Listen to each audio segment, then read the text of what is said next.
Todos, que bom estarmos assim na presença de tanta gente, né? Tanta gente conhecida e tanta gente que veio aqui buscar no Evangelho do Cristo o alento necessário para o trânsito dos seus dias, não é mesmo? Cada um de nós aqui vindo buscar o alimento. E assim podemos falar do tema de hoje, que é o tema dedicado à moral estranha. Mas esse tema é um tema que nos causa espécie, né? Nos causa dúvidas, nos causa curiosidade. Por quê? Porque ele está lá no Evangelho de Mateus, em que nós registramos uma expressão assim, difícil de entender no primeiro momento, enquanto a gente ainda não faz uma compreensão mais profunda, né? Um estudo mais sistematizado da forma, né? Da mensagem que Jesus queria estabelecer através dessa informação, e muitas vezes através de uma interpretação equivocada termos uma outra compreensão sobre o assunto. Mas diz assim lá no Evangelho de Mateus, no capítulo 19, item 29. E todo aquele que tiver deixado casas, irmãos, irmãs, pai, mãe, mulher, filhos, ou terras por amor do meu nome, receberá 100 vezes tanto quanto herdará a vida eterna. Jesus. Tem gente que numa interpretação mais apressada, mais assodada, né, dessas palavras, acaba abandonando a casa, né, deixando mulher, filhos, pai, mãe, e indo embora pela vida com o Evangelho do lado debaixo do braço, dizendo: eu sou o seguidor de Jesus. Puxa vida, mas você abandonou a família, né? Deixou o seu pai, a sua mãe, deixou o seu amor, né? Abandonou todos os seus bens conquistados a duras penas só para seguir Jesus? Mas está lá no Evangelho de Mateus que eu deveria abandoná-los todos para poder ir ao encontro de Jesus. Olhem, ainda bem que nós temos condições de refletirmos melhor sobre isso. Graças ao bom Deus que está no céu, que nós temos o Espiritismo, que é o revelador, não é? O consolador prometido, para nos esclarecer exatamente o que querem dizer essas palavras do Evangelho. Antes de mais nada, é importante a gente fazer uma digressão histórica, né? Olhar um pouquinho para o passado, para entender o seguinte, que a Bíblia, os Evangelhos, eles foram traduzidos lá desde sua origem, né? No caso do Evangelho recente, né? Logo depois do surgimento de Jesus, ele foi escrito em aramaico, não é? Que é uma língua muitíssimo difícil. Depois ele foi passado para o hebraico, que é mais complicado ainda, se é que nós podemos taxar assim algo que é de difícil intelecção, né, compreensão por nós. Depois ele foi traduzido para o latim primitivo e assim consequentemente para as línguas de todos os países, na tradução, por exemplo, do nosso português aqui, com a compreensão que a gente lê hoje. E lá no passado, Jesus não tinha uma assessoria jornalística, né? Não tinha ali aquela possibilidade de publicar em tempo real no Instagram, no story do Instagram ou no seu Facebook, as suas lives, né? Aquilo que ele dizia ali dos montes, as suas orientações, as suas pregações. Muito pelo contrário, aquelas pessoas que circundavam a presença de Jesus naqueles tempos eram observadores do Mestre Jesus, daquilo que ele dizia, mas fundamentalmente de tudo aquilo que ele fazia, do que ele pregava, né? de quais eram as ações de Jesus. Então, eles verificavam ali uma sintonia, uma consonância, não é? Uma retidão entre o que ele pregava, aquilo que ele anunciava como sendo a boa nova, e a forma como os cidadãos devessem se comportar, e o próprio comportamento dele encarnado entre nós. Então, aquelas coisas todas impactavam as mentes de tal maneira que ele ficou sendo, por deveras, muito admirado, não é? Muito querido, muito amado. Era assim que Jesus tinha esse magnetismo, não é? Que era capaz de surgir da forma como ele olhava as pessoas que circundavam ele ali. O seu amor era penetrante a partir de um olhar, de uma expressão, de um amor, de um acolhimento. Então, assim, as pessoas que estavam ali, os apóstolos e depois os seus seguidores, acabavam escrevendo, fazendo anotações simples, né? Os papiros ali eram uma outra forma de escrita, né? De se registrarem as coisas. Muitas anotações se perderam ao longo do tempo, e aquilo que ficou escrito, às vezes, então, recebia uma interpretação diferente daquilo que realmente quereria significar. Mas olhando para essa expressão, né, para esse ensinamento aqui do Evangelho de Mateus, seria interessante nós fazermos uma pergunta para as consciências de todos nós, para a gente poder inquirir, né, da nossa compreensão aqui, da nossa cabecinha, o seguinte: será que Jesus teria recomendado que as pessoas abandonassem suas famílias, né? Com o amor que ele tinha dentro do coração, aquelas orientações todas do Mestre, desejando que as pessoas se perdoassem, se amassem, que fossem caridosos uns com os outros, compreensivos, tolerantes, complacentes, né? Será que realmente era a expressão da vontade do Mestre que houvesse o abandono, essa renúncia de todos os familiares, de todos os bens, para que a gente pudesse seguir Jesus, esquecendo do relacionamento com o nosso semelhante? Se fosse assim, Deus não teria nos colocado numa relação estreita com os familiares, não é mesmo? Por que é que nós estamos dentro de uma família, se não para aprendermos a crescer, a tolerar, a evoluir, a compreender o ser humano, a aceitá-lo da forma como ele se nos apresenta? Então não é propósito, né, da nossa existência encarnatória que nós tenhamos relação com os seres e com a matéria, por que não?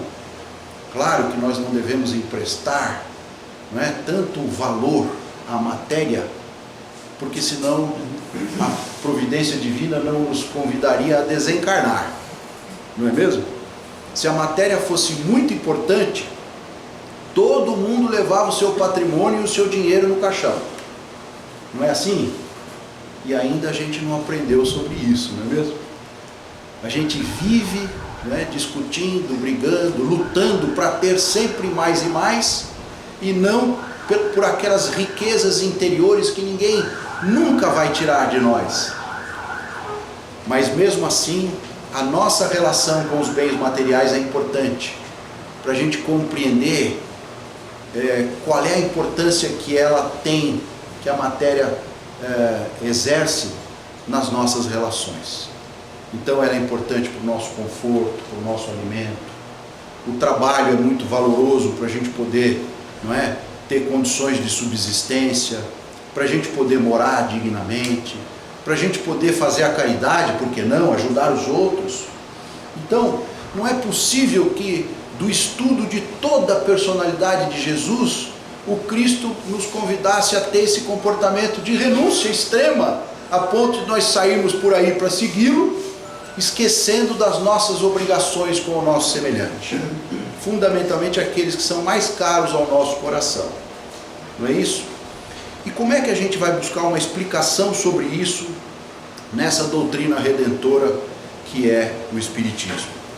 Eu fui colher numa instrução do Espírito Emmanuel, através da sua lavra no livro Caminho, Verdade e Vida. O capítulo é o de número 154, gravem bem, capítulo de número 154 do Caminho, Verdade e Vida, que é um livro maravilhoso, objeto de estudo profundo nosso, de um grupo que a gente participa, para poder compreender um pouquinho melhor a vida. Mas o Emmanuel é como se fosse assim um tradutor de todas as dificuldades de interpretação do Evangelho, né? E Emmanuel diz assim nesse capítulo chamado Renúncia. Olhem só o título do capítulo, né? Renúncia. O que representa renunciar por amor ao Cristo? O que quer dizer, não é? Qual é o significado da renúncia por amor ao Cristo? Renunciar de ver as pessoas melhores ou perfeitos. Não é que nós não devamos ter, não é, o encorajamento, a esperança de que o ser humano seja melhor.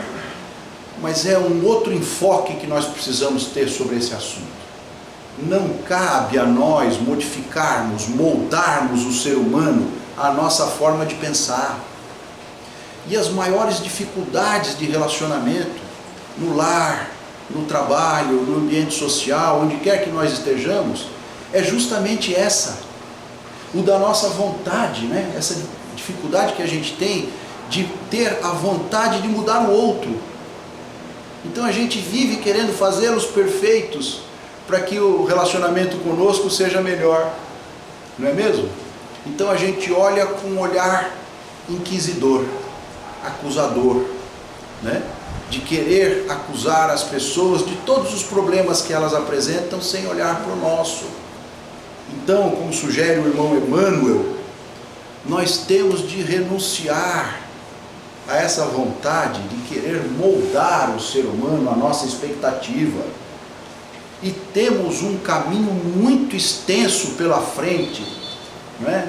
Uma terra absolutamente fértil sob o nosso alcance, que somos nós mesmos. Está aqui, nós somos capazes de nos mudar.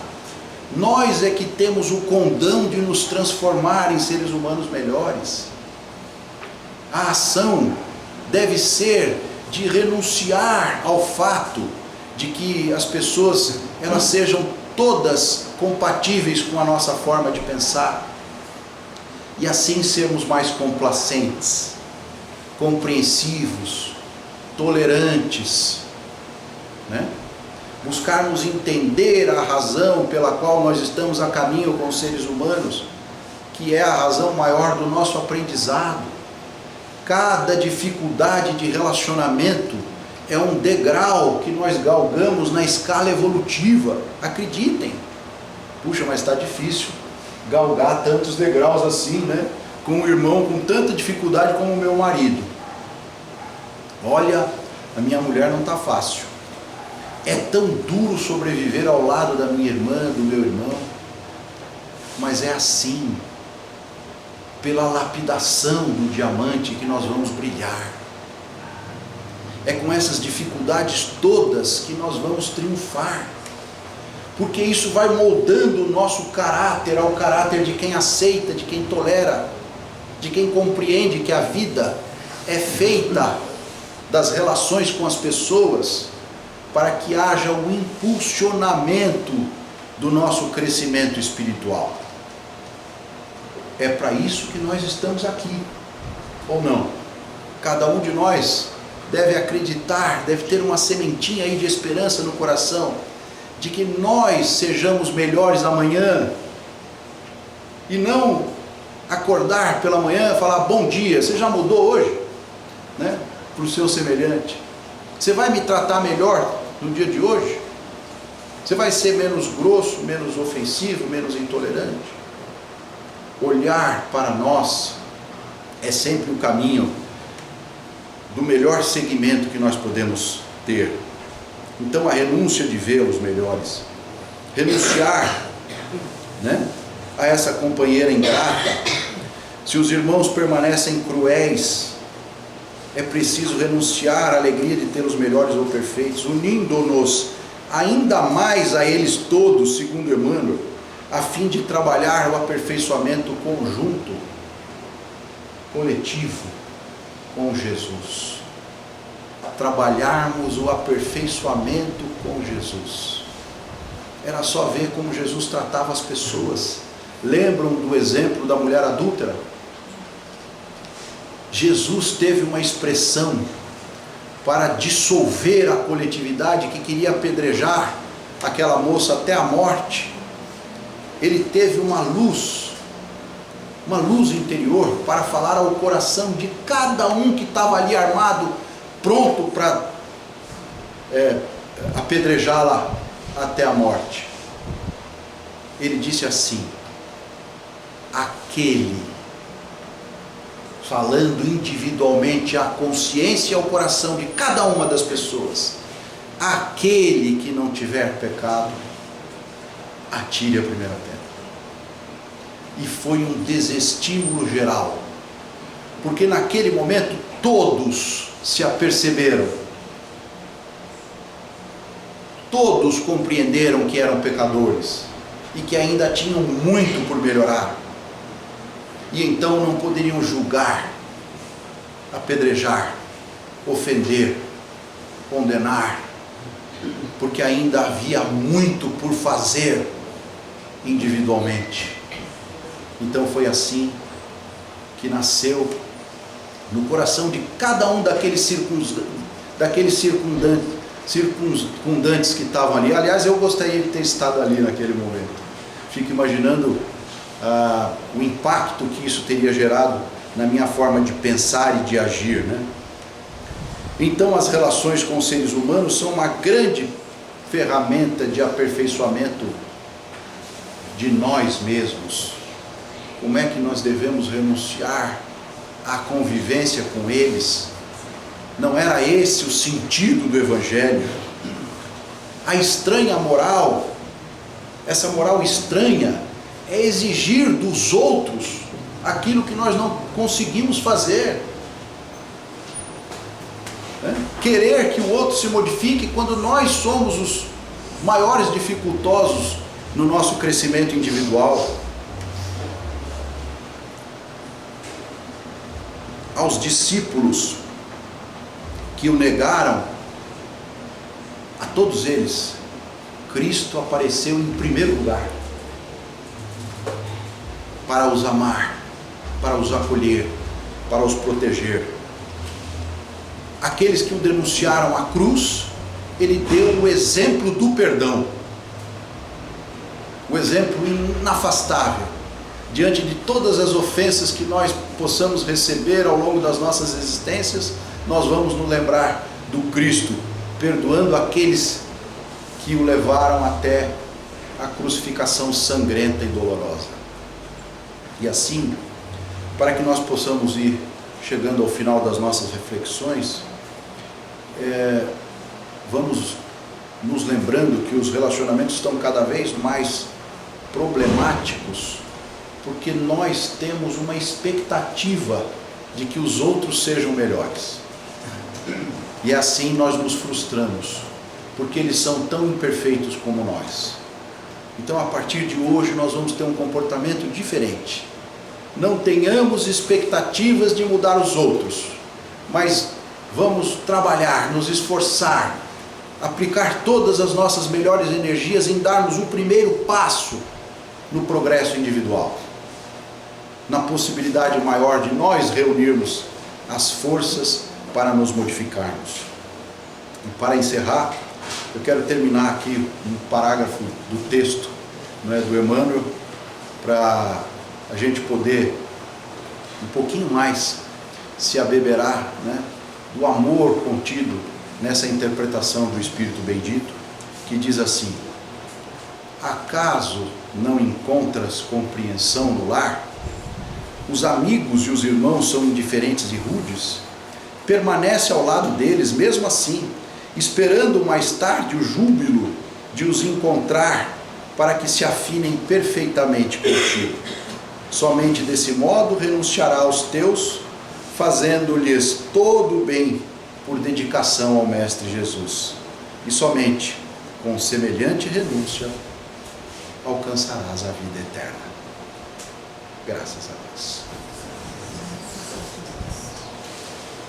E assim, mestre querido, nós queremos agradecer por esta grande oportunidade que tivemos. E queremos nos comprometer de joelhos em espírito a renunciarmos aos nossos males, aqueles que ainda nos consomem. Queremos nos comprometer, mestre querido, em refletir sobre o seu Evangelho e seguirmos o caminho redentor, o caminho da correção individual, da melhora de nós mesmos, sem desejarmos mudar as pessoas.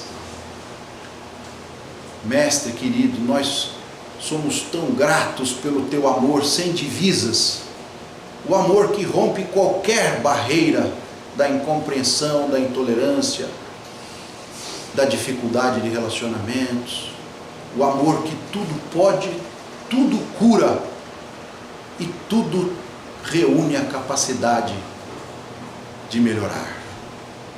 É assim que nós queremos sentir o amor bendito que nós viemos colher aqui nesta casa de orações, para podermos levar aos nossos lares e lá encontrarmos os nossos familiares repletos de muito amor, de muita proteção e de muito amparo. Que o nosso lar sirva de repositório para as nossas melhores energias e que o amanhã surja triunfante como uma nova oportunidade da vida que o Pai Celestial nos entregou, que é essa oportunidade reencarnatória. Vamos em paz, que Deus nos acompanhe, que assim seja. Até sempre.